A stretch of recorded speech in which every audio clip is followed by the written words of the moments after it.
les invités de marque pour parler de sujets importants. Le premier, c'était le pasteur Pierre Saka Sambakana, responsable de l'église. Après-midi, vous avez parlé sur le vrai message du prophète William Branham. Il a dit sa part, mais si vous pensez qu'il vous a dérangé, c'est dire vous ont dérangé, vous pouvez également demander les plateaux. Nous allons encore vous donner l'espace pour que vous puissiez communiquer. Mais, Monsieur Freddy, est-ce qu'on peut changer l'image, s'il vous plaît, pour parler d'un autre sujet avec Monsieur le DG Mathieu Takizala? Soyez le bienvenu.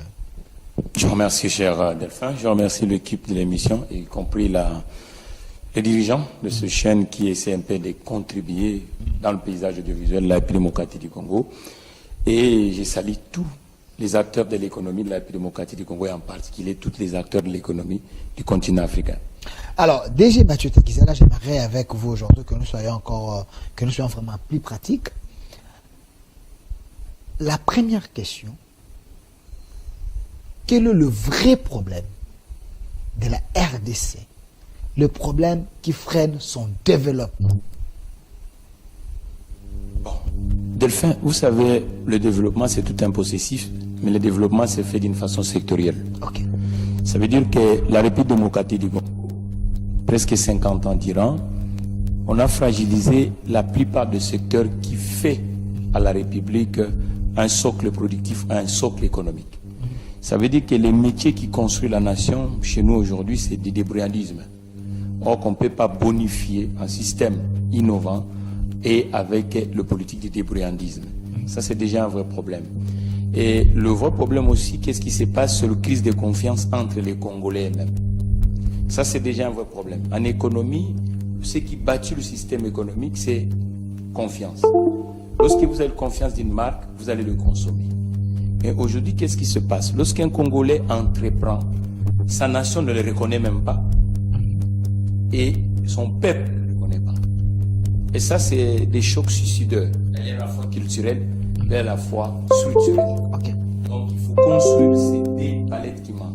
La partie structurelle et la partie culturelle. Parce que les nations, c'est ça qui fait la force des nations. C'est pas normal que chez nous, à chaque fois, on cite, même dans la littérature, vous allez voir que, c'est vrai, la science est universelle. Ce que les Congolais proposent, les Congolais que nous sommes, nous ne croyons même pas ça.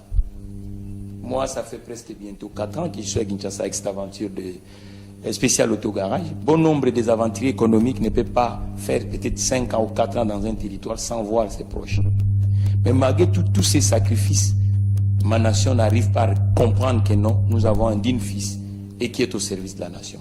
C'est ça déjà le déclin, Delphin. Il ne faut pas chercher ailleurs. Le déclin, c'est ça. La reconnaissance des valeurs la reconnaissance, parce que internes. Quand vous voyez ce que l'Amérique récolte aujourd'hui avec Steve Jobs, ce que l'Amérique récolte aujourd'hui avec Tony Zuckerberg, parce que l'Amérique a reconnu que Zuckerberg valent quelque chose. Mais est-ce qu'aujourd'hui, vous êtes vraiment en train de reconnaître que les hommes comme le Mathieu Takizala valent quelque chose pour l'aventure entrepreneuriale de la République démocratique du Congo? Si vous reconnaissez, mais il suffit même de consommer ce que nous mettons sur l'espace public. Est-ce que là, je vous dis, vous savez, la reconnaissance, c'est quelque chose qui est fondamental. Elle est fondamentale. J'avais d'autres préoccupations ce soir, mais lorsque j'ai un frère, Delphin, qui fait un joli métier, un métier noble, de journaliste, mais qui appelle son frère en disant, est-ce que vous pouvez venir? J'ai laissé ce que j'avais à faire. Je suis venu pour que nous puissions aider la République démocratique du Congo. Parce que lorsqu'il n'y a pas une leadership sectorielle, lorsque les politiques publiques de la République démocratique du Congo n'arrivent pas à comprendre qu'il faut vendre aussi les Congolais, il faut promouvoir ce que les Congolais font. Mais comment vous allez s'attendre de booster un peuple? Je vous donne l'exemple. Le président François Mitterrand, que j'aime tant, il arrive à un moment de l'histoire de la République française où personne ne croyait à la gauche. On disait que les chars russes vont venir à Paris, que Trocadéro va être envahi. Mais quand Mitterrand arrive, qu'est-ce qu'il fait? Il essaie un peu d'amener les innovations. Il essaie de promouvoir. Le premier ministre du gouvernement, le premier gouvernement de François Mitterrand, il ne prend pas un énarque. Parce que dans la métaphore de l'entreprise, ce sont de petites entreprises qui créent plus de la valeur.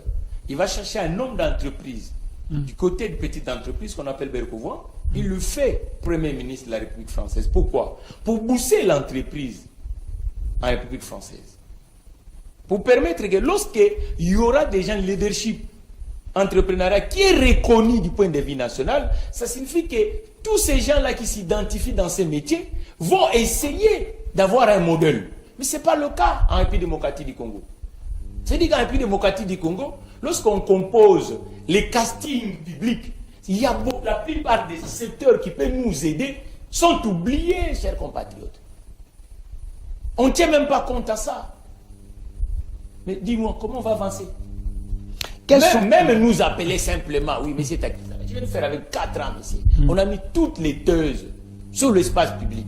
Logiquement, un État qui compte avancer, qu'est-ce qu'il va faire? Appelez Général de Gaulle. Il part à Londres à l'époque. Parce qu'il cherche la France libre. Et qu'est-ce qu'il fait lorsqu'on le rappelle le général de Gaulle en France à l'époque? Il dit première chose, pour avancer, il ne s'est pas entouré qu'avec les membres des camps politiques.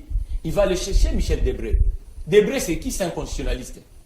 Pour permettre à Debré faire une constitution qui peut nous permettre d'avancer la République française. C'est ce qui manque ici. Ça veut dire que nous, les Mathieu Takizala, qui nous écoute? À des fois, on est comme si des gens qui pressent dans le léger. Qui nous consomme? Moi, je suis à la tête d'une structure qui peut aider aussi la République démocratique du Congo. Aujourd'hui, on veut mettre défi RDC. C'est une plateforme qui résout que les entrepreneurs et les investisseurs. Pourquoi? On a un problème de chômage de masse ici. Mais on est au service de la République. Il faut que la République aussi essaye de nous consulter et de travailler avec le bloc. Mais le président nigérien, parce que vous avez posé une question qui est vraiment fondamentale et qui est profonde.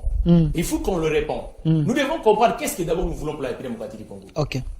Le président, ancien président nigérien, que j'aime tant, un aîné qui a montré ce preuve, qui a compris qu'il faut mixer la politique à leadership économique et leadership scientifique. Obasanjo, que j'aime tant. Je trouve que c'est un modèle. C'est un modèle à suivre. Je vous dis. C'est quelqu'un, quand je regarde, pourtant c'est un militaire. Pourtant c'est un militaire. Qu'est-ce qu'il fait? Il arrive. Aujourd'hui, il y a des banques nigériennes ici, mais à la tête de ces banques-là, ce sont des chefs d'entreprise. IBA, c'est qui? Tuna Numilo. Qui fait Tony Numelo? C'est le président, l'ancien président. Il arrive, il comprend que et Numelo a des choses à mettre sur l'espace public nigérien à l'époque. Qu'est-ce qu'on fait? On l'écoute, on les consulte, on travaille avec. Mais ici, chez nous, non. Ça veut dire que, en fait, ceux qui peuvent